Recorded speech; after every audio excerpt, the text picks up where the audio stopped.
Listen, it's a bit untraditional, but let's just get Idiot's Corner filled up first, shall we, this morning, so that I don't have to spend the rest of the hour dealing with people like David in Newcastle. Oh, it's a benefit of leaving the EU. I bet you won't admit this or read it out, James. So we have got a smaller tariff imposed upon us than the European Union does as a result of a calculation that I'll explain to you in a moment. But if you think that this even begins to nibble at the edges of the economic harm done to us by Brexit, then, well, I don't even have a bridge to sell you. I've got some magic beans that you might want to buy. I've got 44. I'll sell you Tower Bridge by tea time, David. And I have a modicum of sympathy for your stupidity, because if the British media had dedicated even a fraction of the energy to explaining the economic impacts of Brexit that it has already displayed in explaining the potential economic impacts of Donald Trump's tariffs, which could, of course, disappear in a week or a month or a year, then nobody would be as daft as David. So he can go and open up. I'll give him the keys. There you go, mate.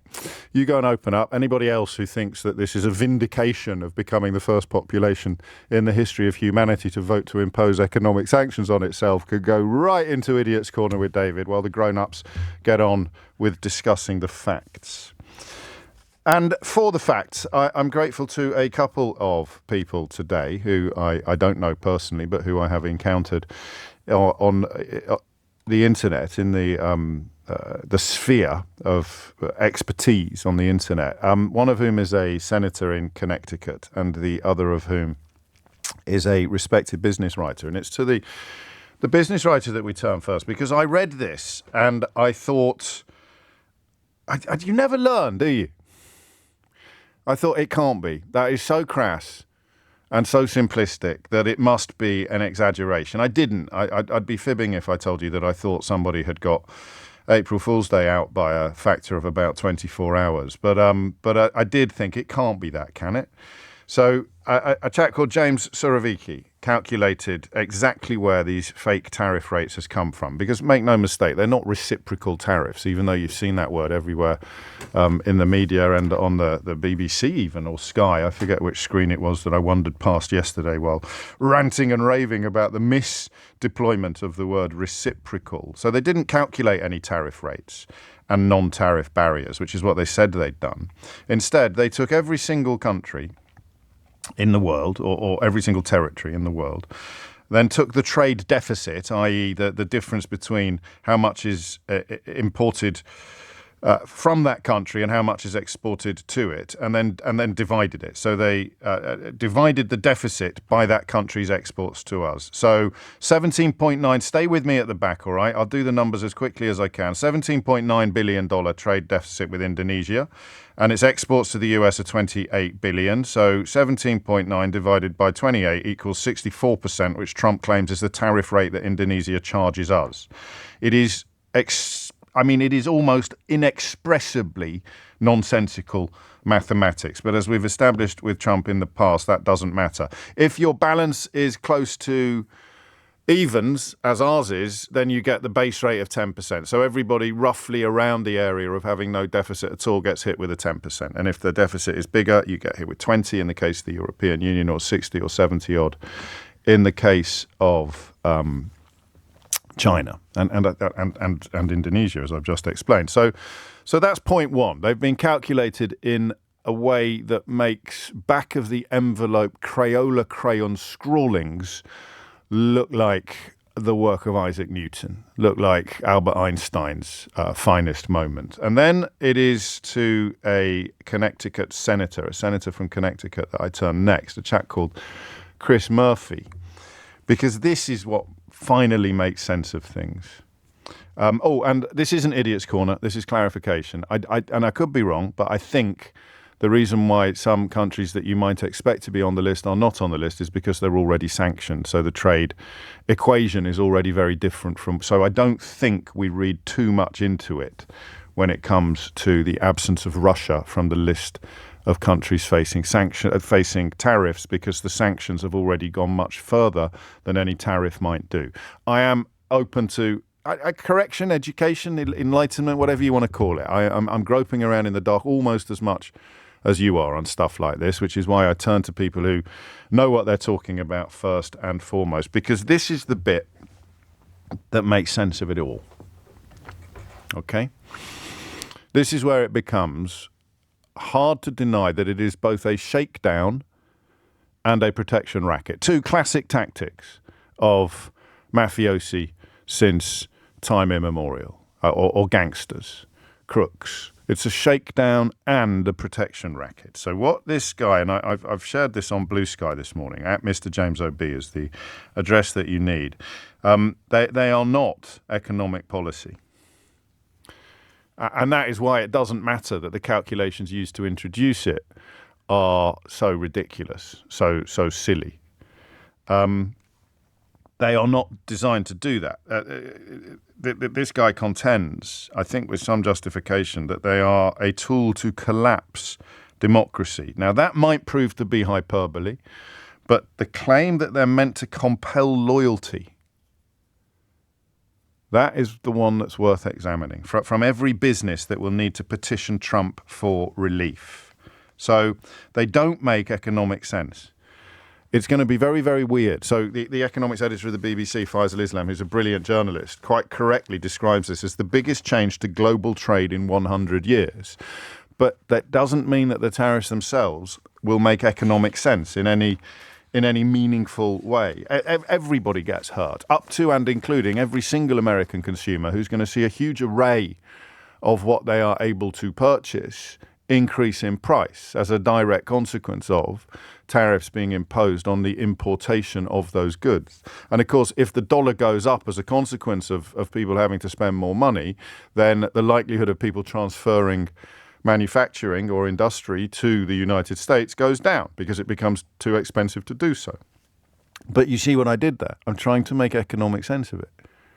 That's what you do. What do you do if you're an economics editor? What do you do if you're paid to provide insights into the world of world of finance? You have to try to make sense. Which is what we did on Tuesday. I, as you know, I shouldn't go on about this, but I found it a curiously unsatisfying hour, despite being very grateful for the quality of the calls, because I think that we had taken a cricket bat to a game of water polo. I think we were trying to make sense of things in economic terms, and they don't make sense. This is not an economic policy, it is a political policy. It is a political policy designed to allow Donald Trump to swerve some of the checks and balances that the founding fathers of the United States of America put in place to protect the population from dictatorship or monarchy, from a leader who had the ability to use the exchequer to punish and to reward the favoured and to punish those who had displeased the leader. That's why, and you don't need to be a particular genius to understand this, you just have to go and see Hamilton. That's why the founding fathers put the power of spending and taxation in the hands of the legislature. They'd seen kings use spending and taxes to control their subjects. It's why they got rid of George III. Isn't it? It's literally why the American Revolution happened, because of the King of England's heavy taxation of the colonies in order to punish them for talking about independence and for dreaming of self-governance. So, pour encourager les autres, we're going to stamp all over you, and you will therefore stop talking about... Again, it takes you back to Hamilton. You'll stop talking about independence and you'll remember to be so grateful for my leadership. It's one of my favourite scenes in Hamilton, actually, when George III does his little solo. So they use taxation to reward loyalty and punish dissent. Okay? That's how the revolution happened. You can weaken democracy by using it in exactly the same way. So we already know that he's bullying universities, he's bullying law firms, he's bullying state and local governments into making pledges of loyalty, into bending the knee. We talked a bit about this yesterday. They are frightened. They will lose business. And it's a really brutal lesson, but for almost everybody, the bottom line matters more than almost everything else. Morality. Look how quickly people have abandoned their diversity, equity and inclusion programs, things designed to improve the sum total of human existence on this planet. Doesn't matter. He doesn't like it, we'll get rid of it. Law firms being punished with the withdrawal of business if they don't make pledges to Donald Trump. Almost all of them rolling over. The bigger they are, the harder they fall.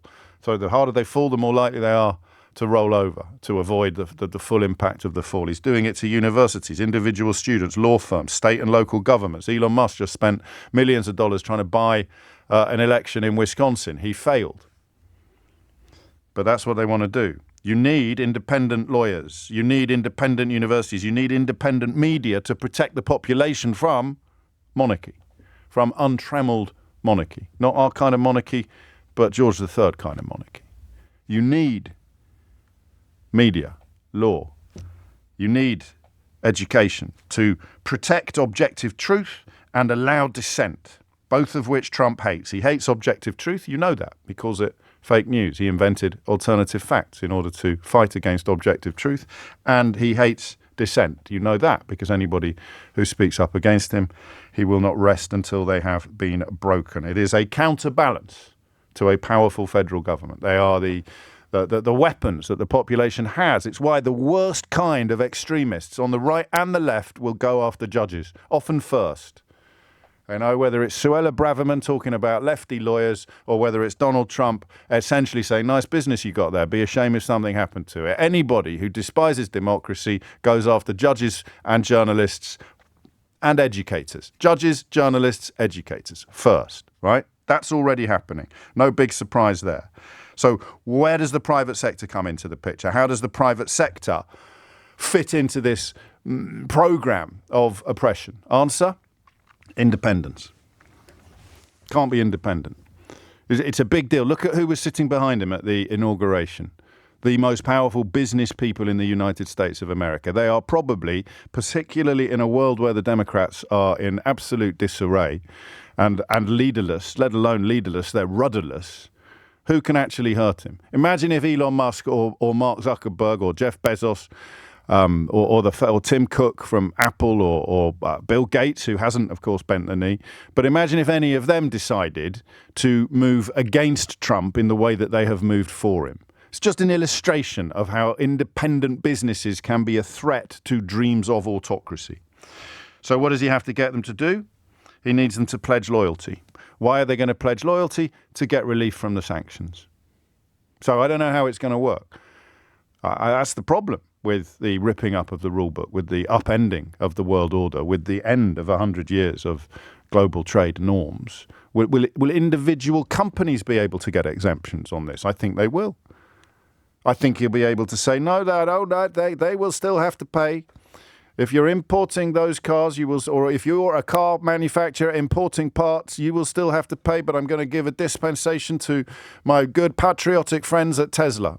Tesla are not going to have to pay. So then what does the guy who's still paying do? He comes and says, what do I have to do? So this is, I think, correct. The phone lines are open. I could have gone mad. I could have got it all horribly wrong. And I am leaning very heavily upon the explanation from this Connecticut senator with a few little side orders of my own, one of which is Vladimir Putin. So you know the story of Vladimir Putin. He comes to power. The West is happy. It looks like he's going to be actually quite a liberal leader. It looks like he's going to open up Russia for trade and investment. It looks like he's going to be a modern westward-looking... It's hard to believe now, but that was true at the time. First thing he does, locks up one of the oligarchs suspected of corruption, sticks him on trial in a cage in Moscow. What do all the other oligarchs do? They phone Vladimir Putin and they say, how do I avoid that fate, sir? And Vladimir Putin says, easy, give me half. Now, Trump's not going to be shaking it down in quite such a bold sense, because we still have journalists, judges, educators with power in the United States of America. But the principle is exactly the same. What do I do? What do I need to do to avoid that fate, boss? Give me half. Translate it into Trumpish. Translate that Putin tactic into Trumpish, and the answer becomes bend your knee. Support my economic policies. Publicly pledge your loyalty to me. Tell the world, tell your customers, tell the voters that my economic policies are brilliant. And maybe a few contributions to my political efforts, which I've already admitted are potentially contemplating a constitution shredding tilt at a third term. What did Vladimir Putin do? He upended the Russian constitution, such as it was, in order to become effectively president for life.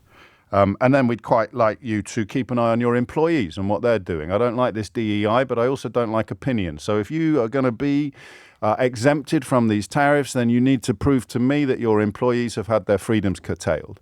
I don't want any of your employees criticizing me, says the president to the chief executive, who wants to be spared the tariffs. So the chief executive says that's absolutely fine. So I'll make it perfectly clear, just as some university leaderships have made it clear, that we will be clamping down on dissent. We will be silencing opinion. We will be policing freedom of speech. So the tariffs create hardship. And then Donald Trump moves into the space occupied by the hardship and says, I'm here to help. He gets what he wants. In Putin's case, it was half of the oligarchs' fortunes. In Trump's case, it's all the things I've listed and no doubt some things that I haven't, and announces that he's lifting that tariff. He is taking his foot off the throat of that business or that sector, that industry, or even perhaps that individual. Whether this also extends to his dealings with other countries, I don't know. I genuinely don't know. Come on, I'm doing pretty well at 10.19. You can't expect me to bring that into the conversation as well. But he then arrives and says, I'm going to take my foot off your throat. I'm going to remove those tariffs, and therefore you will be in a better position commercially. In return, you will give me whatever I ask for. It is a thumbscrew. The lawyers, the colleges, and industry, then all under his thumb. How are you going to maneuver? What does opposition look like in a world where the president has got the educators, the journalists, and the judges running scared, and the industrialists entirely on side? Not a coincidence that the people sitting behind him at his inauguration were the business people, the billionaires, not the actual politicians who would be enacting his so-called vision. And the scary thing is, none of this is new. I've just pointed out the Putin connections, but you show me any autocrat, any democratically elected leader who dreamed of staying in power forever, and I will show you this playbook. Even if it was a bogus democracy that got you into the top job, like Vladimir Putin, he still needs to rig the system to stay there. Trump this week talked about staying there, and this week launched an attack upon the private sector in the United States of America that is designed to demolish, dismantle, or at the very, very least, dilute democracy. Okay? That's not an opinion, that's counting. So what should Keir Starmer do? And that is the question, I'm afraid. It's not to be or not to be. Not today. It's what should Keir Starmer do? I don't want to say to you that I think he's getting it right, because you'll accuse me of footballification and you'll accuse me of being biased. But what else can he do but sit there making all the right noises about hoping to secure some sort of dispensation, while privately acknowledging that what they're really doing is sitting as tight as they possibly can until the whole thing falls apart, which it almost certainly will. And that almost is where the world turns. 0345 6060 973 is the number you need to add to my analysis, to challenge it, or more helpfully, perhaps, to talk about where this leaves the United Kingdom. Where does this leave the United Kingdom? And what should our Prime Minister be doing? Hit the numbers now, you will get through. I think Starmer is doing what he always does, and that is prioritising pragmatism over anything that remotely resembles ideology. He's not coming out fighting, partly because he can't. We are a diminished economy as a consequence of not being in the European Union anymore. There's no strength in isolation, so we can't link arms with Ursula von der Leyen and promise to hit Trump where it hurts. We can't do what Mark Carney is doing because we're not that close to the United States of America. So what can we do? We can do what he's doing. And I really want you to tell me why that bit's wrong as well. Because I'd love to think that there was more that we as a country could do.